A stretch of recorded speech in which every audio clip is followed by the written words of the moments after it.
Bạn thân thời thơ ấu lại nhắm đến người tôi từng theo đuổi.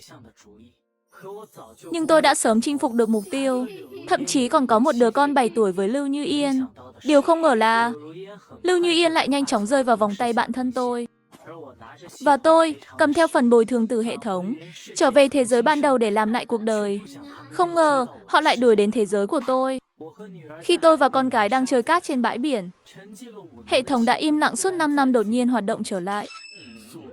Cứu mạng, làm sao đây? Chuyện gì xảy ra?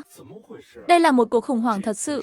Cậu đã xuyên không sang thế giới khác, để lại con trai Hứa Nham và vợ ở dị giới, Lưu Như Yên. Họ đã theo tới thế giới này tìm cậu. Hai mẹ con họ không phải đã bỏ tôi để đi theo bạn thân tôi rồi sao? Bây giờ tôi đã có gia đình ở thế giới này rồi. Họ đến đây để làm gì nữa? Hệ thống im lặng. Tôi lập tức gọi điện cho vợ hiện tại, Giang Tiểu Nghiên. Chồng ơi, em mới rời đi chưa đến 10 tiếng. Mà anh đã nhớ em rồi sao? Vợ à, chuyện anh sắp kể em nghe. Em nhất định phải bình tĩnh nhé. Tôi kể nhanh mọi chuyện về lần xuyên không và những gì hệ thống vừa nói cho cô ấy nghe. Ban đầu, Giang Tiểu Nghiên rất kinh ngạc nhưng nhanh chóng chấp nhận tất cả. Thật ra, em còn lo rằng nếu anh gặp họ, anh sẽ không nỡ rời xa họ nữa. Nếu anh mềm lòng mà đi theo họ, em biết làm sao đây? Dù sao Hứa Nham cũng là con trai của anh. Giang Tiểu Nghiên chưa nói hết câu. Con gái Tiểu Nghiên bỗng tranh cãi với một đứa trẻ khác. Ba ơi, cậu ta giành điện thoại của con. Tiểu Nghiên, ba không giúp con đánh bạn ấy đâu nhé. Nhưng ba đã cho con học cua đâu. Để con có thể tự mình hành động. Đánh mấy đứa trẻ hư bắt nạt con. Tiểu Nghiên tung chân, một cú đá mạnh làm đứa trẻ kia ngã xuống đất. Hành động rất quyết liệt.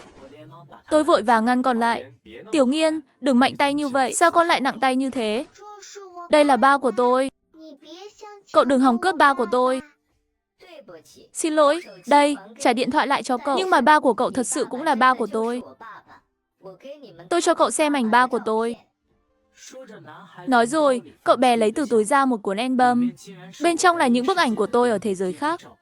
Hình ảnh này, đây là ảnh tôi để lại ở thế giới khác mà. Ba ơi, album này con chưa bao giờ làm mất cả. Con chỉ muốn. Cậu không được gọi lung tung. Đây là ba của tôi. Không phải ba của cậu. Đúng vậy. Không cần cho tôi xem nữa. Tôi chỉ có một đứa con. Không thể nào là ba của cậu được. Ba ơi, phải rồi. Còn cha mẹ cậu đâu? Tôi không thể nói cho ông biết. Nếu không muốn nói thì thôi vậy. Tiểu Nghiên, mình đi thôi. Tôi dẫn con gái trở về khách sạn. Hứa Nham cứ âm thầm đi theo đến cửa khách sạn mới dừng lại. Vừa đến khách sạn, tôi thấy con gái nằm ra đất thay hình nền điện thoại. Tiểu Nghiên, tại sao con lại đổi hình nền điện thoại thế? Con muốn để mọi người đều biết. Ba của con đã có vợ, có con rồi. Để tránh mỗi ngày lại có mấy cô xấu xa đến gần. Mấy đứa trẻ xấu xa đến mơ tưởng về ba. Ngốc à, làm gì có người xấu nào. Mẹ đã nói với con rằng có đấy, nghe tin nhắn thoại mẹ gửi này. Tiểu Nghiên, có thể sẽ có những người phụ nữ xấu xa tìm cách dây dưa với ba khi mà mẹ không có ở đây. Con phải giúp mẹ bảo vệ ba, biết chưa? Tối hôm đó, trời đổ mưa rất lớn. Khi tôi xuống tầng, người tôi đã ướt sũng. Hứa Nham vẫn đang đợi tôi. Tôi dẫn thằng bé vào hành lang biệt thự khách sạn. Tôi hỏi lại lần nữa, cha mẹ cậu đâu? Nếu không nói, tôi sẽ giao cậu cho cảnh sát. Tôi phải rất vất vả mới vào được bãi biển này. Đừng giao tôi cho cảnh sát. Ô, chẳng lẽ cậu đến đây một mình? Thế giới đó đã sụp đổ rồi. Là ba nuôi và chú cố tìm cách đưa tôi đến thế giới của ba. Sau khi tôi xuyên không, bị vợ cắm sừng, ai cũng không cần tôi nữa. Quá thất vọng. Tôi đã quyết định trở về thế giới ban đầu. Nhưng 5 năm sau, người con trai ở thế giới đó lại tìm đến.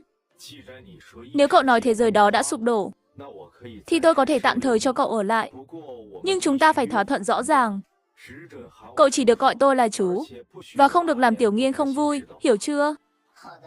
Dạ vâng, ba, không chú. Tôi trong lòng liên tục gọi hệ thống, muốn nó ra giải thích rõ ràng mọi chuyện. Tại sao Lưu Như Yên lại bỏ con ở đây rồi chạy mất? Còn người bạn thân cùng tôi xuyên không qua thế giới khác thì sao? Tiếc là gọi mãi mà không thấy trả lời. Tôi đành phải nhờ Tiểu Nghiên cho mượn 2 bộ quần áo sạch, để cho Hứa Nhan thay. Chú, cô bé này là con gái của chú à? Thế có phải là em gái của cháu không? Chú từng nói là sẽ sinh cho cháu một đứa em gái mà.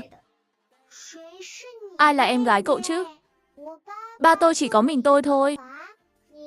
Đừng có mà lôi kéo. Ba cậu, Cố Lâm, đã đưa cậu tới đây. Thế ông ấy đâu rồi? Không biết, có lẽ vẫn ở lại thế kỷ trước. Ba cậu chắc là không cần cậu nữa rồi. Nhưng điều đó cũng không phải lý do để cậu giành ba tôi đâu. Tôi đâu có giành ba cậu. Ông ấy vốn dĩ. Theo lý mà nói, sau khi tôi đi, Cố Lâm và Lưu Như Yên vẫn còn Hứa Nhan. Một gia đình 3 người đáng lẽ phải hạnh phúc hòa thuận. Nhưng tại sao bây giờ cả thế giới đều đã sụp đổ? Cố Lâm còn ở lại đó kiểu gì được? Chúng tôi đã nhảy qua 5 thế giới. Đến thế giới thứ 6 mới đến được đây. Cố Lâm là bạn thân của tôi, cùng chơi đùa từ nhỏ đến lớn. Thậm chí xuyên không qua dị giới cũng đi cùng nhau.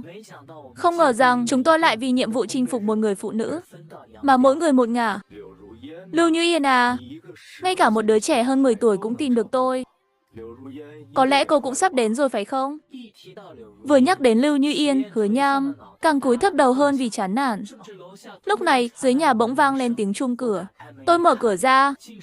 Không ngờ lại là Lưu Như Yên, người đã bỏ rơi Hứa Nhan. Sau khi để cô ấy vào nhà, tôi không muốn nhìn cô thêm một lần nào nữa.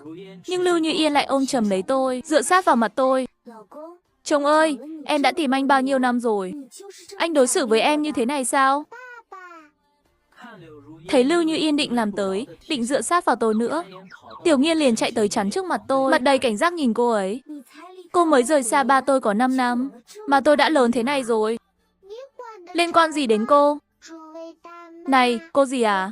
Ba tôi ghét nhất là kiểu người như cô, vừa thô lỗ, lại còn tự cho mình là đúng nữa. Những lời phản pháo của Tiểu Nghiên khiến sắc mặt vốn đã khó coi của Lưu Như Yên càng thêm đen lại. Chưa kịp để Lưu Như Yên mở miệng, Hứa Nhan, người nãy giờ vẫn im lặng đứng chắn trước mặt tôi. Mẹ, lần này mẹ lại định làm ba tức giận bỏ đi sao? Ba ơi, nếu ba ghét mẹ nhiều như vậy, con sẽ giúp ba đổi mẹ đi. Lần này ba đừng bỏ con lại nữa, được không? Con biết vấn đề lúc nào cũng là từ mẹ. Con thật sự chưa bao giờ ghét ba cả. Lưu Như Yên vẫn định đưa tay về phía chúng tôi, nhưng Tiểu Nghiên đã giơ tay lên gạt phăng ra. Người ngoài đừng quấy rầy, trừ khi cô cũng muốn làm con của ba tôi. Anh dạy con nít kiểu gì mà như vậy? Lưu Như Yên tức đến mức tay run lên. Hình tượng băng sơn mỹ nhân cao ngạo ngày xưa hoàn toàn sụp đổ. Giờ phút này, Lưu Như Yên trông chẳng khác nào một chú hề. Chồng ơi, em xin anh đừng như vậy nữa mà. Anh nhìn cái này đi. Lưu Như Yên run rẩy mở chiếc hộp ra. Bên trong là chiếc nhẫn cưới tôi từng đeo suốt 7 năm. Vừa nói, cô ấy vừa định nắm tay tôi, muốn đeo chiếc nhẫn đó lên tay tôi. Nhưng rồi cô ấy phát hiện, trên ngón tay tôi đã có một chiếc nhẫn mới mà cô chưa từng thấy. Chồng ơi, anh và em đã kết hôn rồi. Đừng tùy tiện nhận đồ của người phụ nữ khác nữa được không?